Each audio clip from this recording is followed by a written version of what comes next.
कृष्ण भगवान की जन्म कथा जन्माष्टमी। भाद्रपद कृष्ण अष्टमी को श्री कृष्ण जन्माष्टमी कहते हैं क्योंकि यह दिन भगवान श्री कृष्ण का जन्म दिवस माना जाता है। भाद्रपद कृष्ण अष्टमी तिथि की घनघोर अंधेरी रात को रोहिणी नक्षत्र में मथुरा के कारागार में वासुदेव की पत्नी देवकी के गर्भ से भगवान श्री कृष्ण ने जन्म लिया था। यह तिथि उसी शुभ घड़ी की याद दिलाता है और सारे देश में बड़ी धूमधाम से मनाया जाता है। द्वापर युग में भोजवंशी राजा उग्रसेन मथुरा में राज करता था। उसके अत्याचारी पुत्र कंस ने उसे गद्दी से उतार दिया और स्वयं मथुरा का राजा बन बैठा। कंस की एक बहन देवकी थी जिसका विवाह वासुदेव नामक यदुवंशी सरदार से हुआ था। एक समय कंस अपनी बहन देवकी को उसके ससुराल पहुंचाने जा रहा था।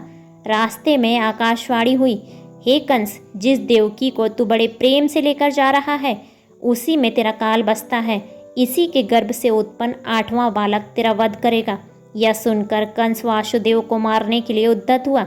तब देवकी ने उससे विनयपूर्वक कहा, मेरे गर्भ से जो संतान होगी उसे मैं तुम्हारे सामने ला दूंगी। बहनोई को मारने से क्या लाभ है। कंस ने देवकी की बात मान ली और मथुरा वापस चला आया। उसने वासुदेव और देवकी को कारागृह में डाल दिया, परंतु उसने अपने पिता समेत देवकी और वासुदेव को कारागार में डाल दिया। इसी बीच नारद मुनि ने कंस से भेंट की और उसे और विचलित कर दिया कि क्या पता कौन सी संतान उसके विनाश का कारण बने। यह सुनते ही कंस ने यह तय कर लिया, वह देवकी और वासुदेव की सभी संतानों को मार डालेगा। वासुदेव देवकी के एक एक करके 7 बच्चे हुए और 7 को जन्म लेते ही कंस ने मार डाला। अब 8वां बच्चा होने वाला था। कारागार में उन पर कड़े पहरे बैठा दिए गए। उसी समय नंद की पत्नी यशोदा को भी बच्चा होने वाला था। उन्होंने वासुदेव देवकी के दुखी जीवन को देखकर 8वें बच्चे की रक्षा का उपाय रचा। जिस समय वासुदेव देवकी को पुत्र पैदा हुआ उसी समय संयोग से यशोदा के गर्भ से एक कन्या का जन्म हुआ जो और कुछ नहीं सिर्फ माया थी। जिस कोठरी में देवकी वासुदेव कैद थे उसमें अचानक प्रकाश हुआ और उनके सामने शंख चक्र गदा पद धारण किए चतुर्भुज भगवान प्रकट हुए। दोनों भगवान के चरणों में गिर पड़े। तब भगवान ने उनसे कहा, अब मैं पुनः नवजात शिशु का रूप धारण कर लेता हूँ। गोकुल मंडल के मुखिया नंद और उनकी पत्नी यशोदा भी उनके कष्ट से बहुत दुखी थे। देवकी और वासुदेव के 7वें पुत्र को वासुदेव की दूसरी पत्नी रोहिणी के गर्भ में स्थानांतरित किया गया। यह भी भगवान विष्णु की माया थी। रोहिणी नंद और यशोदा के साथ ही वृंदावन में रहती थी। उस बच्चे को बाद में बलराम के नाम से जाना गया। बलराम को शेषनाग का अवतार माना जाता है। उधर वृंदावन में यशोदा भी गर्भ से थी। तुम मुझे इसी समय अपने मित्र नंद जी के घर वृंदावन में भेजाओ और उनके यहाँ जो कन्या जन्मी है उसे लेकर कंस के हवाले कर दो। इस समय वातावरण अनुकूल नहीं है, फिर भी तुम चिंता ना करो। जागते हुए पहरेदार सो जाएंगे।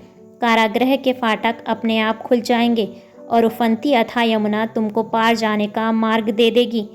उसी समय वासुदेव नवजात शिशु रूप श्री कृष्ण को सूप में रखकर कारागृह से निकल पड़े और अथाह यमुना को पार कर नंद जी के घर पहुँचे। वासुदेव ने वैसा ही किया जैसा उन्हें भगवान विष्णु ने करने को कहा था। जैसे ही देवकी ने नन्हे कृष्ण को जन्म दिया, वासुदेव उन्हें एक टोकरी में रख वृंदावन के लिए निकल पड़े। वह दिन अलौकिक था। सारे कारागार के पहरेदार सो रहे थे। यमुना नदी में भयंकर तूफान था। ज्यों ही वासुदेव यमुना को पार करने लगे, नदी ने उन्हें रास्ता दे दिया। उस तूफान और बारिश के बीच नन्हे कृष्ण की रक्षा के लिए शेषनाग भी पहुंच गए। वह दृश्य अत्यंत अद्भुत था। भगवान स्वयं पृथ्वी पर आए थे दुष्टों के दमन के लिए। वहां उन्होंने नवजात शिशु को यशोदा के साथ सुला दिया और कन्या को लेकर मथुरा आ गए।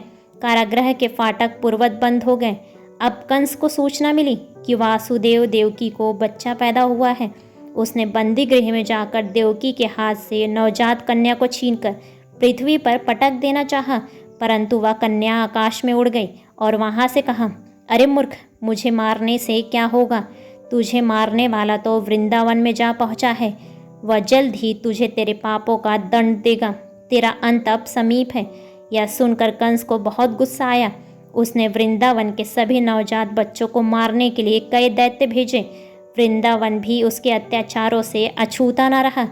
कृष्ण के वध के लिए कंस ने पूतना राक्षसी को भेजा। पूतना ने एक सुंदर स्त्री का रूप धारण कर लिया। वह कृष्ण को गोद में लेकर घर से थोड़ी दूर निकल आई। जैसे ही उसने नन्हे कृष्ण को स्तनपान कराया, वह दर्द से कराहने लगी और बचाओ बचाओ चीखने लगी। जब तक गांव वाले वहां पहुंचे, पूतना का वध हो चुका था। नन्हे कृष्ण की उस लीला को कोई भी नहीं समझ पाया था। उन्हें सब एक नन्हे बालक के स्वरूप में ही देखते थे।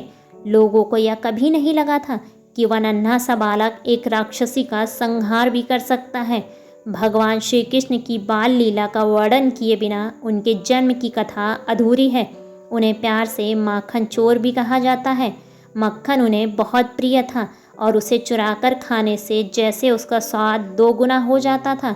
वृंदावन की सभी औरतें मक्खन को कृष्ण और उनकी सखाओं के डर से छुपा कर रखती थी, परंतु वो भी कहाँ कम थे। चाहे जितनी भी दूर हो, मक्खन की हांडी वो उसे ढूंढ ही लेते थे। सारा वृंदावन कृष्ण की माया में डूबा हुआ था। हर कोई प्रेम और सुख से जीवन व्यतीत कर रहा था। भगवान श्री कृष्ण ने बालक रूप में कई लीलाएं रची और बड़े बड़े दैत्यों और दानवों का वध किया। भगवान कृष्ण ने 16 वर्ष की उम्र में कंस का भी वध कर दिया और उनके पिता और उनके नाना उग्रसेन को मथुरा का राजा घोषित कर दिया गया। तब से हर साल कृष्ण जन्माष्टमी बड़े धूमधाम से मनाई जाती है। ऐसे ही बेहतरीन कहानियों को सुनने के लिए वीडियो को लाइक और चैनल को सब्सक्राइब करें और अपने विचार कमेंट्स बॉक्स में कमेंट्स करके हमें ज़रूर बताएं। धन्यवाद।